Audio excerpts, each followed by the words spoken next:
খেয়াল করে দেখেন স্যার, তাহলে আমি বাড়ি যাচ্ছি। ও, তুমি বাড়িতে যাচ্ছ? দাঁড়াও, তোমাদের জন্য কিছু জিনিস আছে, ওটা নিয়ে যাও। এই নীলিমা, নীলিমা, হ্যাঁ, কি হয়েছে?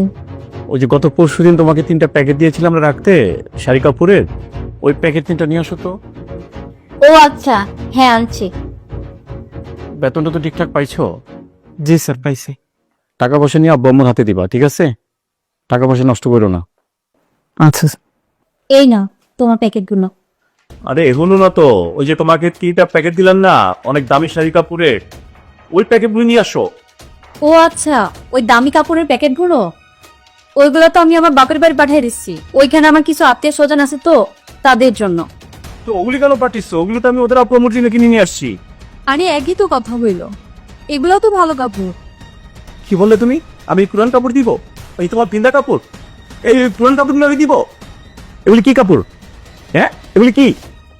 এগুলি কি? এগুলি পরবে ওরা? কোথা থেকে টোকায় নিয়ে আসছে এগুলো? আমি তো নতুন কাপড় নিয়ে আসছি, দামি কাপড় নিয়ে আসছি বাপ্পার জন্য। তুমি পুরান কাপড়গুলি কেন নিয়ে আসছো আমার সামনে? আরে তুমি না শুধু শুধু চেয়ার দেখাচ্ছ। দামি কাপড়ের মর্ম কি বাবা মা বুঝবে? একটা কাপড় দিলেই তো হয়ে যায়। কি বললে তুমি?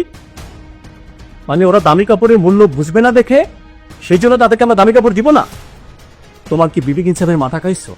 এরা আমাদের বাসায় কাজ করে দেখে তাদের বাপমার কি অধিকার নাই একটা দামি ভালো কাপড় পরার?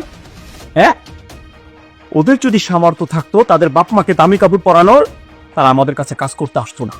সেই চিন্তা করে, সেই ভাবনা ভেবে আমি ঈদ উপলক্ষে নতুন কাপড় নিয়ে আসছে তাদের বাপমাকে আমি গিফট করব।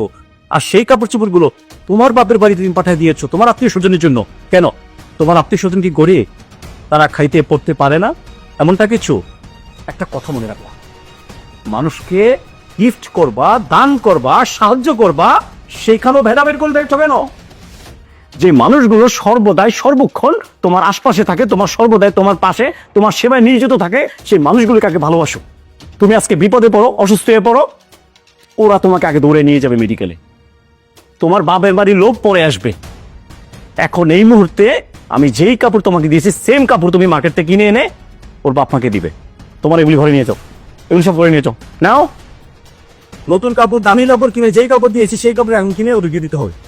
আমি আর কোনো কথা শুনবো না। আর তুমি যদি বেশ কম করছো তাহলে কিন্তু হিতে বিপরীত হয়ে যাবে, বলে দিলাম। যাও। আরে শোনো, তুমি একটু দেরি করো, আমি তোমার গাড়ি ঠিক করে দিব, তোমার সমস্যা হবে না। আচ্ছা স্যার।